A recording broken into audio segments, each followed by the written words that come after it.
this is why I'm going to be building cash going into the second half of 2025. So we're going to jump right into this one. So to begin with the housing market, interest rates are at 7% right now, which is very extremely high. And Jerome Powell is saying he's not going to cut them. So, and if you got to look into this housing market, the interest rates are low, boom, boom, boom. Housing market explodes. We're at all-time highs. Interest rates start getting raised because inflation starts to rise. And then it's just going down. High interest rates mean not a great housing market for at least new construction. So, and thinking about all the people that it employs, the housing market. You got the roofers. You got the plumbers. You got the people doing lawn care. You have the people doing the doors, the tables, the furniture. All of these people are constructing houses and getting paid from it. That's their job. Less income that they're making from house sales, the less income they're making, meaning the less they can spend in the economy. Less they can spend in the economy, GDP goes down. Not great. No bueno. You guys saw 2008. 2008 housing market got killed. Everything got killed. Stocks were down. GDP was down. It was all around a terrible situation. You do not want to have high interest rates. It's really bad for the housing market. And good news is inflation is down, which is really good for the housing market. We could have a chance to lower interest rates, but we got to go through Jerome Powell. Jerome Powell, he's the tariffs. He's saying we're not going to cut rates till the tariffs. We figure out what's going on with them. That's basically what he's saying. So he's beefing with Trump. You check out X, man. They're beefing. Trump's like, cut the rates. Unemployment's low. We got Jerome Powell saying, no. I don't know about your tariffs, man. Can't do it. We got the tariff pause ending July 7th, which I have not heard anybody talk about it. We've announced 2 deals. What about like Vietnam? What's Nike gonna do if the Vietnam tariff goes into place? 40% tariff on Vietnam, and they're just supposed to eat it? It's just not happening. That's not good. Nobody's talking about it. It's supposed to protect American businesses while we're doing it, but the U.S. economy is so entwined with the international economy that it's just not going to work out. So we need to figure out what's going on with these tariffs, or it's going to get ugly. July 7th is going to come, they're going to be like, well, I want my 40% tariff, and man, that's not going to be a good situation. And also there's other data. So I posted this on X today. I was talking about the jobless claim. Jobless claim data came out today. Jobless claim data was stronger than expected, which is round of applause there. But the problem is people that are unemployed are not finding jobs. It's as low as 2021 levels. If you're unemployed, the odds of you finding a new job is so unlikely. Which, I mean, you could say, oh, they're unemployed, they're not looking for new jobs. But they still have bills. The odds of them not looking for a job completely isn't very likely.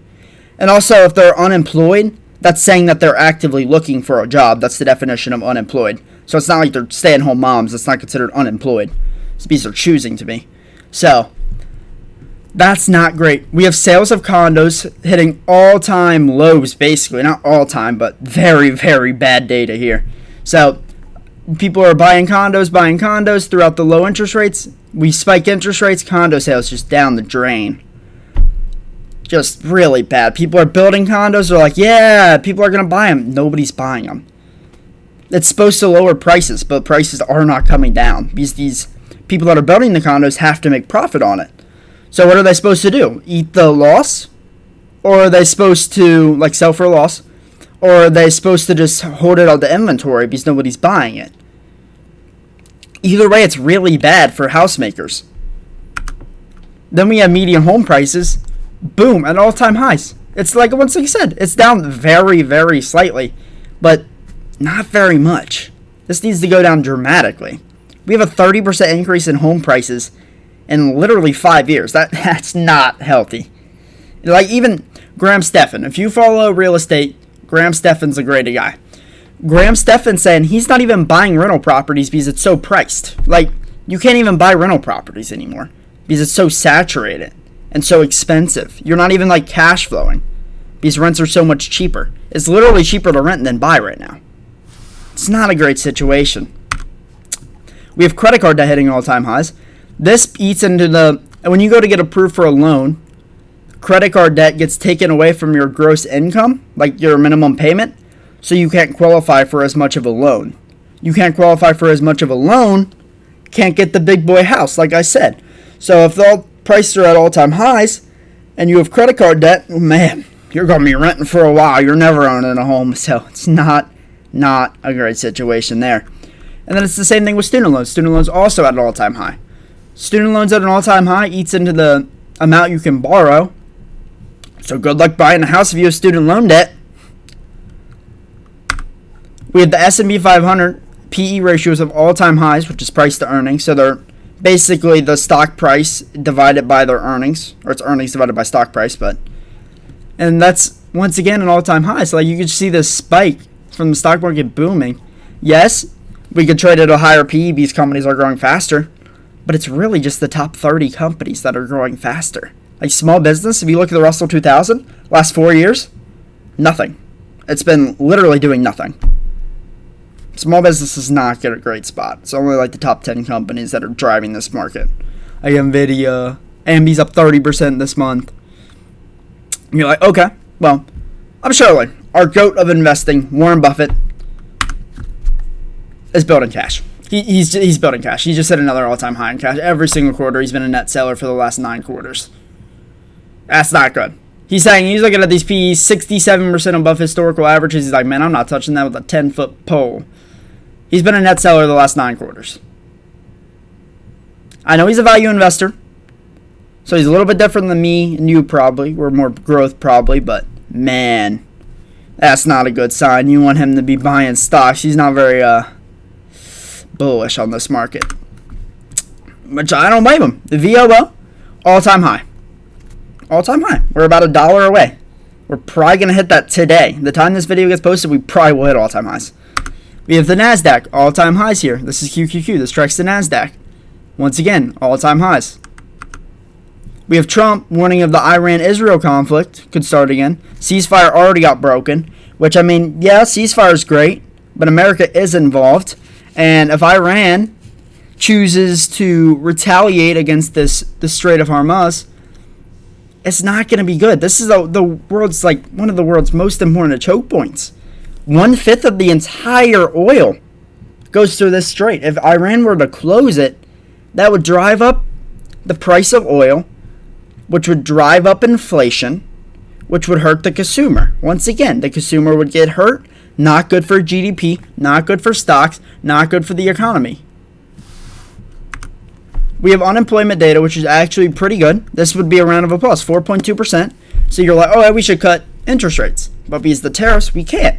So, not good. This puts us in a little bit of a pinch. Then we have Procter & Gamble doing 7,000 layoffs. Intel doing 10,000 layoffs. We have freaking the government doing crap tons of layoffs with Doge. Like, where are all these people going to work? Like, to find a job in tech, that's 10,000. Where, like, 10,000 people are going to have to find new jobs. That's going to saturate the job market. That's a lot of people. Especially in tech, those are high-paying jobs. Those are, like, head of household jobs. So that's not good. What's my plan? I'm just going to keep buying regularly in my Roth IRA and compound with Carson. I buy $135 a week in my Roth IRA, $100 a week in the compound with Carson.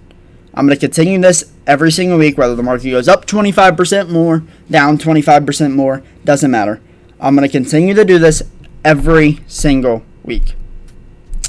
Right now I'm buying some Nike, Adobe, some Salesforce. I make a series every single week on Compound with Carson, what I'm buying, the stocks I'm looking at, why I buy each stock, and the performance of that portfolio if you're interested in checking that out. But other than that, like, there's not much to say on that. I'm absolutely not gonna sell any stocks. So I'm gonna continue to hold this stock right here. I have $65,000 of stocks. This is all invested. And I'm not going to be selling any shares unless I find a company that's doing bad in my portfolio or I don't want to own them long term. I'm not going to sell any shares. I did sell Visa, but that was not because I was holding cash or anything. That was because I thought the deal with the cryptocurrencies were going to hurt their business long term. I thought that could eat into margins. And on top of that, their pricing power is fully priced in. They can't keep upping prices. Eventually, they will get a little bit of whiplash from that, and they also regulatory concerns at a 30 PE. I'm just not interested in that at the moment. So I have about $7,752 in cash. This is not my emergency fund. This is cash that's available to deploy in the market any second. I don't need this cash for anything. It's just sitting there on the side waiting. Right now I have about 12% of my account in cash. I really want to get this number to like 20, 25. I probably won't push it to 30 unless the market gets really overvalued. But we will see. I'll keep you guys updated. So that's going to be it for this one. There's a lot of data out there that's a little bit scary out there. And I don't like these PEs in the market. So for me, I'm going to be building cash in the second half of 2025. Let me know what you're doing in the second half of 2025. Have a good night.